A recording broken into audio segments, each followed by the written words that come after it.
ఎవరినైనా వేసేయాలా? కాదురా కాదురా, నరికాయాలా? ఇన్ని రాజులకు ఏ జాతి వారిని ఎదిరించే మనగాడు ఎదురయ్యాడు. ఎలాగైనా సరే వాడి మన ముఠాలోకి చేర్చుకోవాలి. ఎవరు జాని భయపాడు?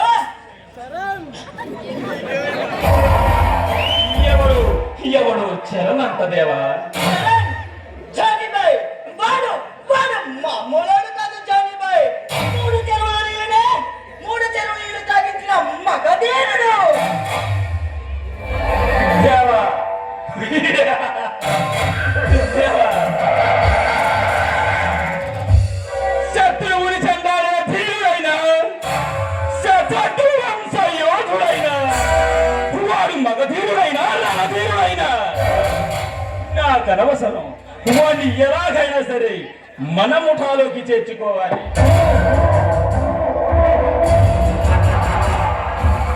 అది సరే, ఇంతకు నీకు అప్పగించిన పని ఎంతవరకు వచ్చింది? ఆ ఓపులాపురం దొంగల కాంట్రాక్ట్ ని మనకొచ్చేలా చూడమన్నానా? దాని సంగతి ఏమైంది? జానీబాయ్ ఆ కాంట్రాక్టర్ని బెంగళూరులో వాలి బ్రదర్స్ లీజుగా తీసుకున్నారని తెలిసింది. వాటికంటే విలువైన గోల్డ్ మైన్స్ కడపలో ఉన్నాయని తెలిసింది. వాటి కోసం మన మిత్రుడు రుద్రభూపతికి ఫోన్ చేశాను బాస్. శభాష్ దేవా, మంచి పని చేశావు. నీ శక్తి సామర్థ్యాలు నాకు తెలుసు దేవా. ఆ పోలీసుల కాపలాలో ఉన్న ఆ వజ్రాల హారాన్ని తీసుకొని నువ్వు సాధించినప్పుడే నీ శక్తి సామర్థ్యాలు నాకు నచ్చాయి. జానీబాయ్ నన్ను పోలీసులు అరెస్ట్ చేస్తే 10 నిమిషాలు మీ పవర్ ఉపయోగించి బయటకు తీసుకొచ్చిన మహా మేధావులు బాయ్. అదే మీరు ఏ పని చెప్పినా 10 నిమిషాల్లో పూర్తి చేసుకొని వచ్చి మీ ముందుంచుతాను జానీబాయ్. ఆ నమ్మకంతోనే దేవా నిన్ను నా దగ్గర పెట్టుకున్నాను.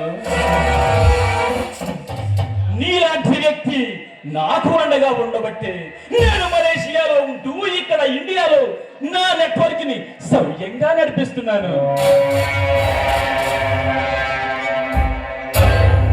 మన మిత్రుడు ఆ రుద్రభూపతికి రమ్మని రేపు కబురు పంపించాడు.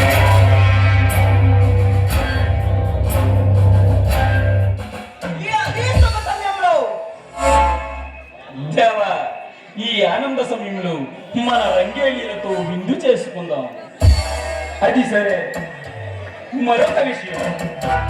ఈ రాత్రికి మన బాంబే షిప్ యార్డ్కి వివిధ దేశాల నుండి మన అతిథులు బిజినెస్ పార్ట్నర్స్ వస్తున్నారు.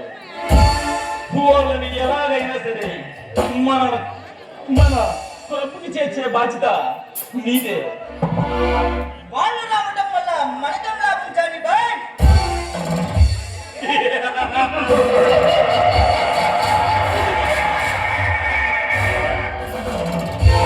పిచ్చి దేవా, వాళ్ళు ఈ మాఫియానే శాసిస్తున్న మహామేధావులు మనతో కోట్లు ఖరీదు చేసే డీల్ మాట్లాడడం కోసం వస్తున్నారు.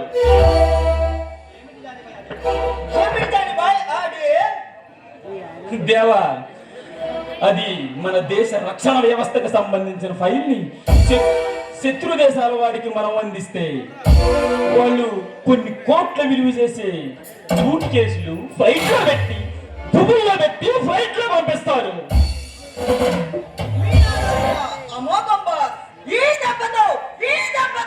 ఈ దేశాన్ని మన చేతుల్లోకి తీసుకొని పక్కన వెంటాడించవచ్చు. అంతేనా?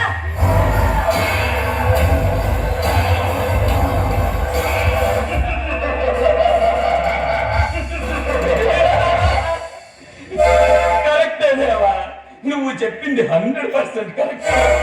ఈ రోజే ఈ రాత్రికే ఆ ఫైల్కి సంబంధించిన వివరాలన్నీ నేను క్లియర్ చేస్తాను. ఈ లోపు మన రంగేళ్ళి బొమ్మారీలతో విందు చేసుకుందాం.